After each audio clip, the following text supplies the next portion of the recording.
Hello, solopreneurs. Recently, I lost a client. And if you've ever experienced that, you know what a gut punch it can be to get that email. What's worse, they don't always give you a lot of notice, which can leave you scrambling to replace that income. Now, in this case, I was lucky. They were like, you've got a full month. We've got 4 articles in the queue, and then we're going to move on. But we don't always get that kind of leeway. And that creates a really scary situation, doesn't it? Even if your business is well established, you're counting on certain amounts of money coming from clients you've been counting on. So what do? Well, I have a secret strategy that actually makes me indispensable to clients. And we'll talk in a minute about how and why that works. Welcome to the Solopreneur Life podcast. My name is Kathryn Aragon, and I'm your host.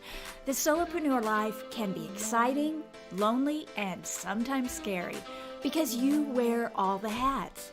But you don't have to go it alone. Here at Solopreneur Life, we pull back the curtain on what really works so you can build a business and a life you can be proud of. Today, we're talking about how to make your clients stick like glue.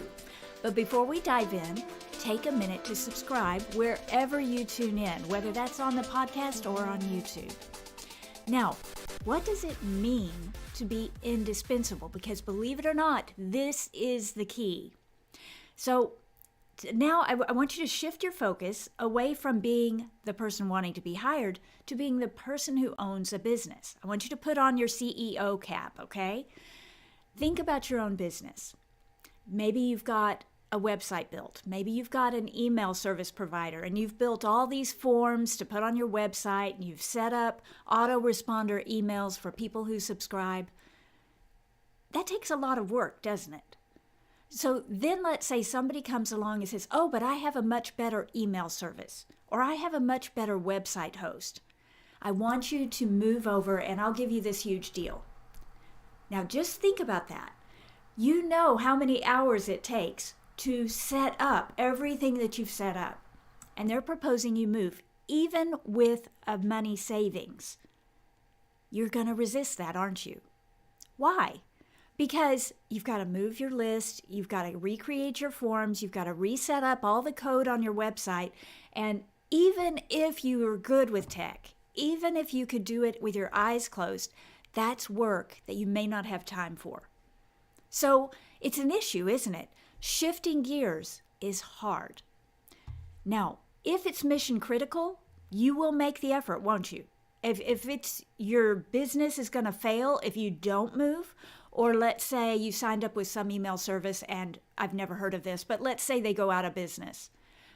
Well, now you're stuck. You have to move. So you will find the time. But if it's not mission critical, and if you don't have to move, you really resist moving, don't you? So once you've got your system set up, and this is what I want you to pay attention to, once that system is set up, it becomes indispensable. You need it. You don't want things to change. You don't have time to change things, so it's good. You're going to keep it going, even if it's not perfect. Now, let's keep that in your mind as we move to thinking about your clients. Is the work you do for them mission critical? Think about that for a minute. Is it easy to switch to another provider? How much do they lose if they let you go? These are the questions you've got to ask yourself. As a goal, or as solos, our goal is to be so hard to replace that your clients cringe at the thought of it. You're their safety net. You save them money. You save them time. You achieve results that they can't achieve on their own, and maybe no one else can. This is what makes you indispensable. So this is how, as the CEO, wearing that CEO hat, that's what you have to think about when you're building your business and your offers and when you're taking care of your clients. Now, is it really possible to be indispensable? No, not 100%. And that's why I still get Dear John emails from clients, because most of what we do can be replaced in some way. Let's say they may decide that they want to do the work internally, to hire someone full-time instead of hiring it out to you. They may get a change in leadership, and this new person doesn't know you, has no loyalty to you, and maybe wants to take things in a different direction. And that's another thing. They can just out of the blue decide to change directions because strategies change. And that means that you might become less of a priority. The thing that you're offering is less important to them. Now, I don't want you to stress too much about the need to be perfect or build the perfect offer or be everything to everyone, because you can't control these issues. But these are the reasons why we aren't 100% indispensable. The best we can do is move in that direction. We have to think that way and be aware that it's not foolproof. So instead of looking at one thing that you can do to be perfect for your clients, let's instead look at the one thing you can do to make yourself stickier. You can't be 100% indispensable, but you can be really sticky. Have you ever seen like a baby with sticky hands? They've just eaten a peanut butter and jelly sandwich or something like that. Okay, not a baby, a toddler. And they're playing with a feather. And the feather will not come off of their hands because their hands are sticky. Or I remember when I was a kid, I would be messing with Scotch tape, like trying to wrap a present. And I would be trying to wrap that tape around my finger to put a bow on the package. And I would get it all tangled up. And same thing, it's sticky. So it's sticking to me and I'm having a hard time managing it. This is what you want. You want something that doesn't fall off easily. You need to be as sticky as that feather on a child's hand or the sticky tape that it doesn't matter how you move your hands, it won't fall off. That's the key. You've got to be sticky. And the way you do that is to build a T-shaped business. Now, what does that mean? Think about the letter T. You've got the stem and you've got the bar. So you've got a T shape. And that stem is deep expertise in one area. But the bar are broad skills that are related to that area. Now, I'm not proposing that you have to be the Renaissance man, so you know everything there is to know, because nobody can do that. And the longer, digital marketing 10, 15 years ago was brand new, and you could almost know everything. But already, here we're just a couple of decades into the digital world, and it's too much already. There's so much knowledge and there's so much depth of knowledge that the best you can do is a T-shaped business. Now, the benefits of this is that you can take care of your clients in any situation that comes up. They don't necessarily need to hire another freelancer because in addition to doing that one thing very well, you can do other things that help them. So let's say they have a new project and they're like, oh, wait a minute. We've already got Kathryn on payroll. I wonder if she can handle this as well. So they kind of move sideways, not just the offer, not just the service or product that you've been delivering, but going sideways as well. And if they switch gears altogether, you've already proven that you have wide expertise so you can shift with them. They don't necessarily have to go find another provider because they know you can handle them with more than one area of expertise.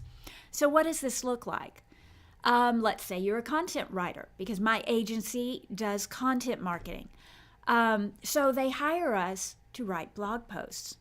But they little by little begin, and many times it's in that discovery call that I just drop these things. Oh yes, but we also do copywriting, which means we can do landing pages. We can write emails. We can write ebooks. We can do social media posts. And I just start expanding. That's the bar. You may want to hire us. You're talking to me right now about content, but there are these related services that we offer that you may at some point want. Think about it if you're a designer. A close friend of mine is a cartoonist, and people hire her for, let's say, blog post thumbnails. But she can also create infographics. She's designed and done layout on physical newsletters for me. She can also do logos, any design work she's capable of. But that hook, that front door, are blog post thumbnails. So it's really a matter of thinking about, okay, yes, I'm selling you this, that's the T, but think about what else you can offer your clients and how can you package that up so it fits, so they remember you and it fits their needs so you can grow with them. Now, I want to take this one step further. Okay, we've talked about being a T-shaped provider, but really you need to build your business in this way. It needs to go beyond your services. Being a T-shaped business is key to your survival. I'm doing a lot of work right now in business continuity, and we are going to talk about that soon in the podcast. But that's really what the key is. When you have deep expertise in one thing, then people think of you, you're top of mind, and that's terrific. But what happens when the world shifts overnight like it did with the pandemic? There were businesses, their deep expertise was in an area that disappeared overnight. All of a sudden, nobody was doing travel anymore. So a travel agency business had nothing. They had no business. But there were many, many businesses that understood how they could pivot because they had that T-shaped mindset. Okay, fine, we do travel and we can book your travel plans for you. But if we work with HR companies, we can do other things for our clients. We can pursue this other business area. We can make a different offer. We can work with a different clientele. That's how you build a T-shaped business. And it's the right way to think about your business because you never know what's coming. I think about AI all the time because I'm a content writer and AI is little by little replacing me. But is it? I have to always be thinking about how can I be better than my competition. And one of my pieces of competition, one area of competition right now is AI writing tools. These are things that anybody who considers them a writer might use. But I do have a defense.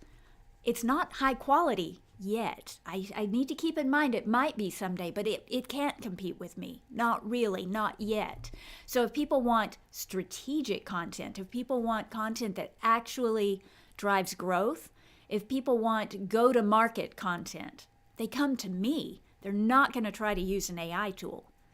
But I see that as a trend that could disrupt my business. So I have to think very carefully about my bar, not just that deep area of expertise, not just the STEM, but also the bar. What else am I capable of providing that AI can't replace?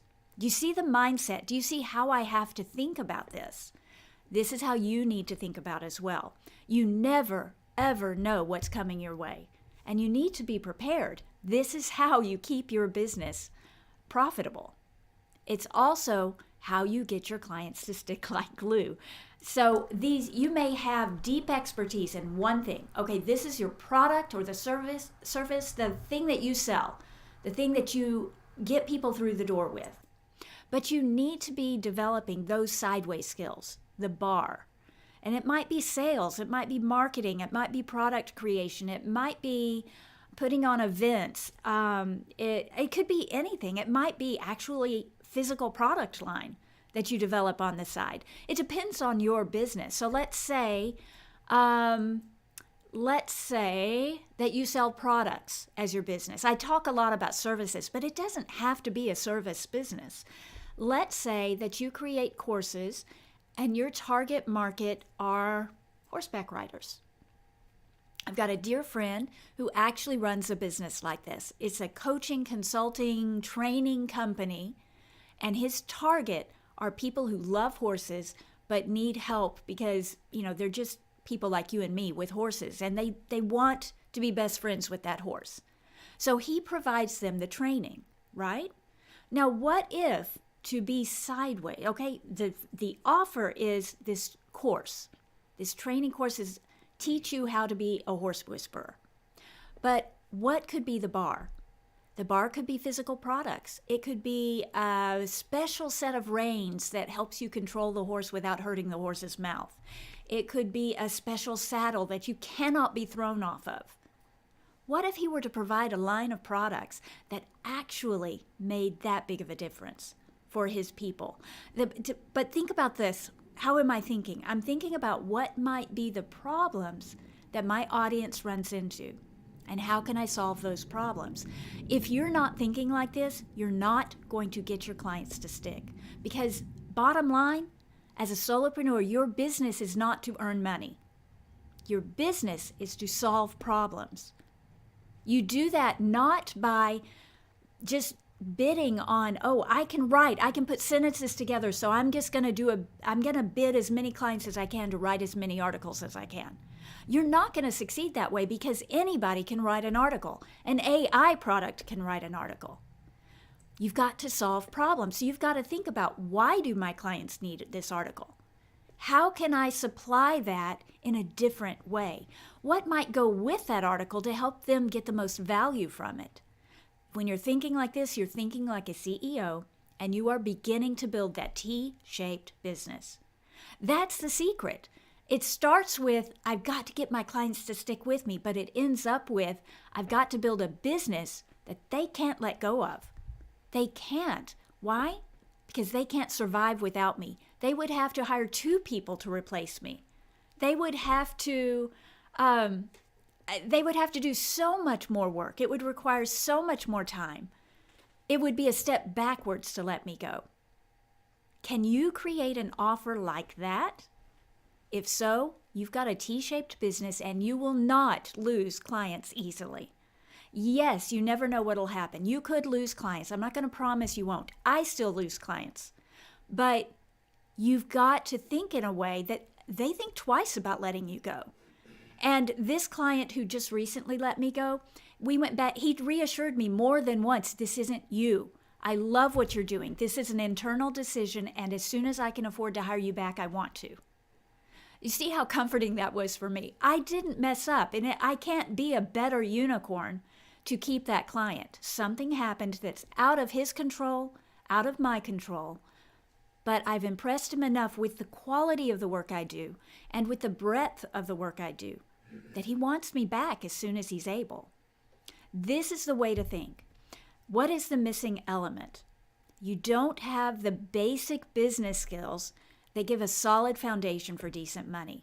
So when you are building your business, you need this solid foundation. You need the T shape. You need the stem and the bar to make sure that you really can monetize whatever you're doing, that you're able to get clients, but you're also able to keep them. One-off clients do not pay the bills. You want recurring clients who think you hung the moon, because that's how you're going to build a business that actually puts you on the map, pays your bills, and makes you happy. So, Jonathan, what do you think about all this? I really like where you're going here, because I think on the surface it sounds contrarian to the mantra that you have to pick a niche, you have to specialize, you have to become, focus on the one thing. But that's not what you're saying, because on the contrary, you're saying, find that one thing, but focus on the problem. There may be different ways to solve the problem, right? And think deeper about the problem. The problem is not, for my clients, the problem is not I need an article. The problem is I need to drive growth. Exactly. And so how are the ways that we can drive growth? And, I like the way you outlined it with, identifying, is this mission critical? Because if it is, people will make a change or resist a change. Mm-hmm. And so you want to make sure that you're as close to the mission critical aspect of the problem you're solving. The closer you are to the money, the more indispensable you are. The more mission critical it is, because I can't have the money flow slow down, right? Right. So that was, I think, really key. And then, making it difficult to switch, because like switching a phone provider, think about how cell phone companies try to get you to switch. They try to remove all the obstacles because normally it's difficult to switch. I got to change my phone numbers. Yeah. No, we'll port your number over Right. for free. If they started adding, well, it costs more if you want to keep the same number, then I'll just stay where I am. So so that's another one, isn't it? To try and make sure that you're removing the friction. That's right. And that's a good way to think about it is friction. This is why SaaS products have built-in security. Because if it's really hard setting up your business on their product, and if they can just get you using the product, then, they've got you. For as long as they can afford you, they've got you. That's why free trials work so That's well, right. because I get used to the product, and then it's hard to switch. And I'm thinking about like we with our social media clients, we do a lot of video editing, and we actually have multiple video editing platforms because some are better than others, and some are quicker than others at certain things. But we all have our favorite Yes. product that we use. We all have our favorite software and that we'll fall back to. And so if I can get what I do for you tied to something that you use, then leaving me means you lose that too. And that's where the Right. bar starts Yes. coming in. You start adding those peripherals, right? Right. Yeah, I think that's important too. The other thing I was thinking about as you were talking was how do we find ways to remind them of the value, of the difficulty that would come if you left me? This is something that I have been refining over the years. Used to, I didn't think like a CEO. When I was brand new at this, I really was thinking just I need gigs. I need money coming in. And I'm telling you, when I tell you don't do that, I'm speaking from experience. That's not going to make you indispensable. It makes you a burden. So you do have to learn how to become a partner with your client. You have to identify what really are if I'm working with the director of content, let's say, what's their real objective? What are they trying to achieve? And how can I solve problems for them? I really like that approach to it as seeing your clients as partners. They're not clients. They're not. You're not delivering something and then forgetting about them. But helping them see you as their partner. Yes. You have one client that definitely sees you as a right hand. You're not a hiree. Right. You're an essential element to the business, and that's one of the clients you don't actually produce much service for. It's one of your consulting clients, right? That's right. So you've created this indispensability, but it's because of you raised the level of relationship to, Right. I'm your partner here. I've got your back. I'm going to look out for you. I'm going to help you look ahead. I'm going to use my expertise Right. for your benefit. But see, what does that mean? So let's look at how you create that. And this is how you remind them of your indispensability. I have a couple of clients who they're not regular. They used to be. And you remember I told you they may get new leadership. Well, with the new leadership, this person is probably less organized. So one month I may get a bunch of articles. Another month I might get one if I'm lucky. And so my mission with them was, okay, well, let's make it easier for them. If what I want is for it to even out where every month I get kind of a semblance of normalcy, is there a way I can make this easier for them? And so I actually started brainstorming for ways I could make their life easier. So if you're disorganized, and I'm not ever going to use those words with them, but if you're disorganized, what's probably slipping through the cracks? Can I do that for you? And no, I won't charge for it, because what my mission as a partner is to make their life easier, which in turn makes me indispensable. So I start sending emails. Now, I don't pester. Do not pester or they will get rid of you. But I send an email saying, hey, I have an idea. If it's hard for you to come up with article ideas every month, I'd be happy to do that for you. And then you could just tell me which ones you like and we'll take care of them. See, I think that's really good because, again, the focus is on the problem solving, not the service or the product, but on And the problem I solving. proactively offered it. I didn't wait for them to make an assignment. Right. And you got to be careful because you don't want to assume that they're having trouble with this. Right. But if you perceive something and say, hey, listen, even if it's just, you're doing this great, but would there be any value? Would it be a help to you if I took this off your plate? Right. Well, how much more would that cost? No, that's just, because really I'm here deep to down, help. you got to do that anyway, right? Yeah. You're having to work on keyword research for them and stuff anyway when you're working on an article.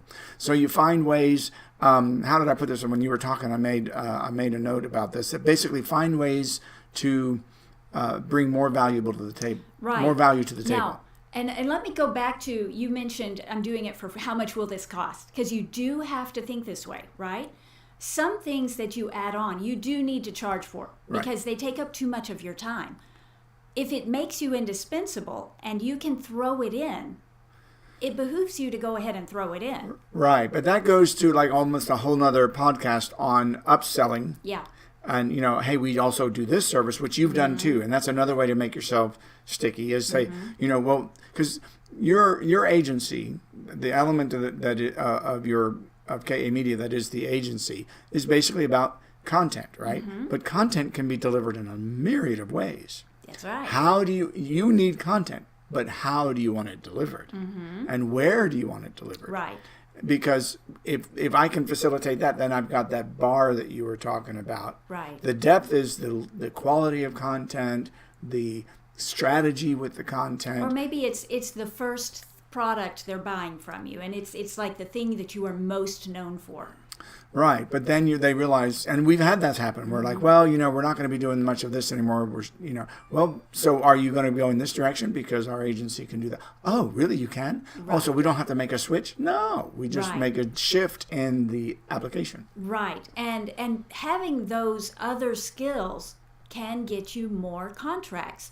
So, for instance, I was recently recommended from one of my clients who I write blog posts for, to another client who needs an ebook. That's part of the bar. He knew I could handle that, so he recommended me for a bar service. Another client uses me for social media content, but they needed video editing done, and they know we do it because we do videos for their social media. So they contacted us, said, we have this big project. Can you take it on? And we were like, yes, sir, we can take that on. So Exactly. That's part of the bar for us. It's not our front end offer, but it Right. makes us indispensable. Right, and sometimes that works where, again, where you're partnering with other solos. So Yes. they're bringing this on and you say, hey, listen, can you do video editing? Absolutely. And then you pick up the phone and you call your video editor friend. I've got a gig. I want to share this with you. And this is exactly where solos get into the mindset, well, I don't know how to do video, so I just got to turn that Woe down. is me. I can't do that. I got to turn down that Yeah. gig. When you Now- don't, we can partner together. Right. But the key is not to try to sell something you can't do. Right. Because that's going to ruin your reputation for everything. Right, because that's basically false Lying. advertising. Yeah. But if you really do know someone who can who's great at the video editing, and maybe they're and you're trading, they're not great at the content, but they're good at the editing, and you guys can actually partner together. Yes. When it comes to the specialization and the niching, and if this is not you're not saying not to niche or whatever. It reminds me of my in a former life, I was a musician, right? And I specialized in a particular instrument or a particular family of instruments. But it didn't mean that I only did, this kind of gig. Yeah. I could use that Actually- instrument in jazz. I could use it in orchestral. I could use, Yes, that's exactly right. And think about it, like conducting actually became your STEM. Right. And then the instruments, even though that's where you started, the instruments became part of your bar. It shifted, yeah. Yeah. I moved from being an instrumentalist to being the conductor, but that background as an instrumentalist was obviously where that started. But at first, the conducting became the bar, and then the conducting was where I and that's when I switched. right. Even got a master's degree in conducting and all that, so that I could go deeper there. And then I had to actually broaden from my specialization. Then I had to learn all the other instruments, because if I was going to conduct them, I had to know how to direct them. Well, this instrument requires this technique. I may not be able to be an expert in that technique, but I know how to communicate to them. So the bar had to extend even further so that even as this went deeper. But I'm thinking in terms of how it didn't limit me, because even as a conductor, I wasn't limited. I can only conduct, classical work. Right. Why? Because I can apply everything that I know to these other genres, but the core issue hasn't changed, right? And really, this T shape has nothing to do with your niche. So let me emphasize that your T shape, actually, it can be you can do it two ways. The T can be I serve this audience, kind of a niche, or it can be I provide this service. And then across the bar is where you begin to expand your markets, or you begin to expand your product line. So the T shape can work both ways, but you have something that you're known for, that you come immediately to mind for. That's the stem.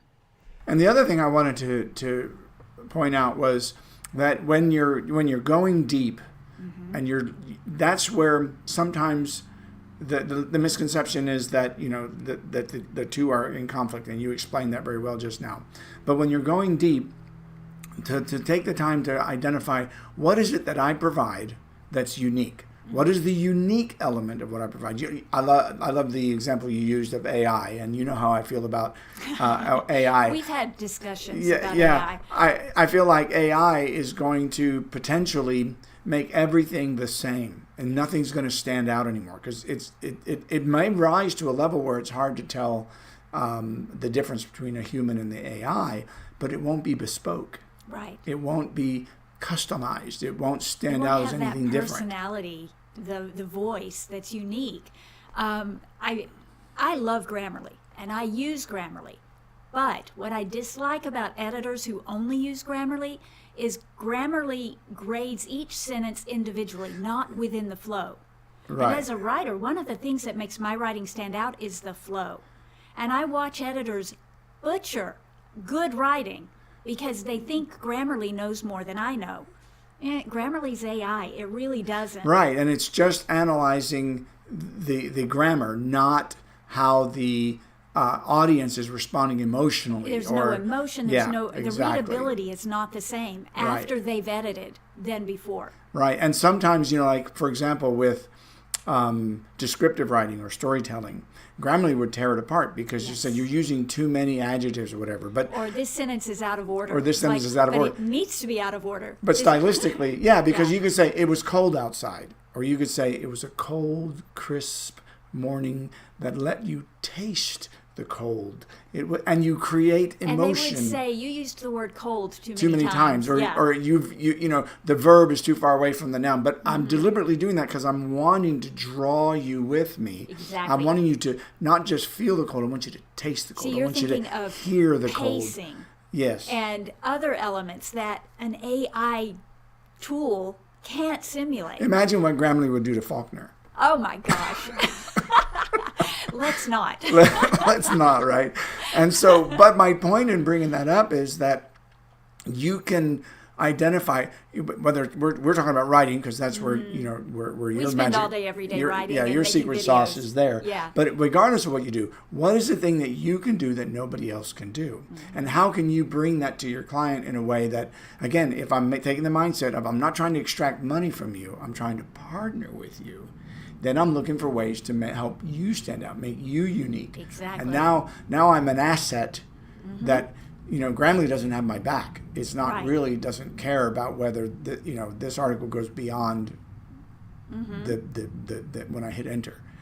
Whereas, when you're talking with your clients, Kathryn, you're always thinking about, listen, where are we going with this? What's the real goal? What is the intention? And that's something that not every solopreneur, not every business is actually thinking about. So that alone can be a bespoke element, right? That's right. Helping them focus on, the point is not this project. The point is what this project is going to do for you. And if you can think strategically, that becomes part of your bar. Your ability to analyze a situation and come in and be that consultant, telling your clients, watch out for this. This road is going to take you nowhere. or this is a really good idea, but you know what? It'll be better if we do this. There was a study that you were reading about basically the 6 different ways that advertising connects with people. And one of the big ways was it has to make you feel an emotion. It has to create an experience, and the advertising that does that. And you'll look at, even like a car commercial, they don't just show the car on the showroom floor. They show someone camping with their family and smiling the whole time they're doing it. Yes. When camping, or Christmas morning. Or Christmas morning. The excitement of taking someone outside and showing them the car with the big bow on top. Right. And they don't show you the having to take it to the mechanic and the oil changes and the tire rotations. Yeah. And they don't show you that. They want to help you experience that joy. And camping's not always easy. It's roughing it, and yet they make it look like, if you go camping in our vehicle, it will be a breeze. And your family or whoever you're with, y'all are going to have the best time. And so think about how we can create that experience for our clients. Listen, with me, you're going to have an experience. You're not just going to get one-offs. We're going to have a partnership that's going to bring you joy. It's going to enhance your life. And this is just, we talked about last week a little bit about how some of these business perspectives apply to our regular life. Think about how our relationships, most of them are egocentrically motivated. What's in it for me in this relationship? What can you do for me lately? What have you done for me lately? But when we turn these relationships outward and we're trying to partner with those people in our lives, and if both are doing it, it's a really enjoyable It makes such an lifestyle. Amazing business. Yeah, and it creates a lifestyle. That's right.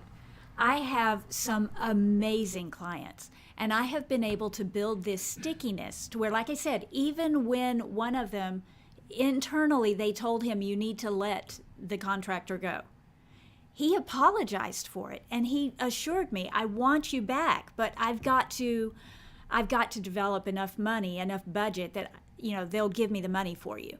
And so he's trying to actually pay for me in advance so he can afford to hire me again. That's sticky. Right. And again, relationship. We talked about this in an earlier podcast. I'll try to remember which one it was and put that in the link. But we talked about, relationship is more important than your skill set. It's more important than the product. It's really everything. I want to build a relationship with you because that's going to engender trust. I'm going to have a better experience with you, and then it is going to be harder to let go of you. I was thinking about this. There was in a field of study, I did a panel at a convention where I was leading, and I brought together people in this industry that had been long tenured in their field, and it was an industry where turnover was typically high. I don't know if you remember this, Kathryn, but in this particular field, tenure is about 2.5 years. So I found guys who were 20 plus years in their not just in their field, but in the same position in the same company. And I asked them, what's the difference? How come you are here longer than the average? Yeah, even your boss. Even outlasting bosses. And here's what they said that struck me so deeply. They said, well, when you care about the people more than about the job, it's really hard, even for a board of directors, to let you go. When you were at the hospital with him when his wife was in that car accident, and you're just not an employee. You came and you made a relationship with the other employees, with the other. Do you remember that now? No, I do, but I have another. I had a client. I was going for stem cell treatment, and I had been working with this client for like 3 years, and they sent me cookies before I went. They sent me like a gift to wish me well as I went. So you're talking about building relationship and being there for people.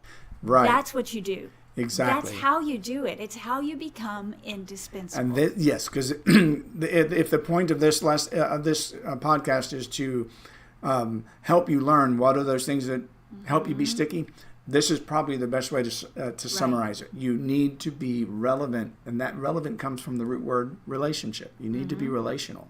You need to be concerned about, legitimately concerned about them, and that's going to make you stand out. It really will. I So think you've got this tea, and you've got the bar. So that stem is probably the product, the service, the industry you take care of. Now that can be a niche, it can be a product, but you've got to have that one thing that everybody's like, oh yeah, the best blank. That's you. But that T, it includes relationship, it includes partnership, it includes other services and products that are related to the main stem. And you've got to build that. That's actually going to give you a very flexible business. It's going to make it strong because you're going to be able to pivot very easily. When you see something drying up, when you see, oh, this client, I can tell it's going nowhere.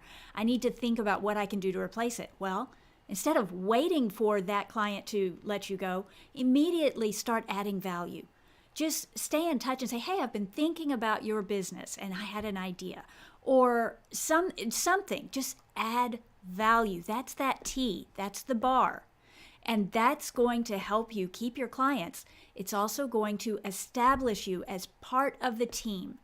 And that a part of the team they don't ever want to get rid of because it would disrupt their lives too much to let you go. So that's the point, and that's what I really want you to focus on. To build a better business, you need the T. So you've got these broad skills, all right? You've got sales, marketing, product creation. You've got skills and products related that you can offer. You've got other people you can serve down the road once you're very well established with your stem, right?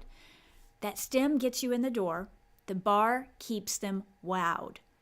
Too many solos try to monetize, but they're never able to get clients and make decent money. And this is the missing element. So we don't know what we don't know. And this is a big problem. And that's why I bring these things to you, because I'm just trying to open your mind to things that maybe you hadn't thought about. But I'm bringing together 2 days, 20 professionals, all of them willing to share even more. And you need to be there. And this is Solo Summit. Solo Summit is at solopreneurlife.com / I can't talk, Solo Summit. Here, you can sign up to come to the #1 event for solopreneurs, and it will help you, I promise you, it will likely help you double your business within the year. Even if it's just improving one element of your business, even if it opens your eyes to just one area where you weren't thinking about that, that's enough to unlock growth and potential and clients and money. You need to be there. Solo Summit is at solopreneurlife.com / Solo Summit. We're talking 2 full days of professionals who are dedicated to helping you win at this game. Don't miss it. And I also want you to visit solopreneurlife.com and join the hub. I have recently made it free. This is a community for solos, and I want you to be part of it. So go join the fun, join the conversation, and let's start helping one another build the T-shaped business that will guarantee success. Okay? Don't forget to subscribe to the Solopreneur Life podcast wherever you're tuning in, and join us next week for another smart episode of the Solopreneur Life podcast. Until then, stay awesome.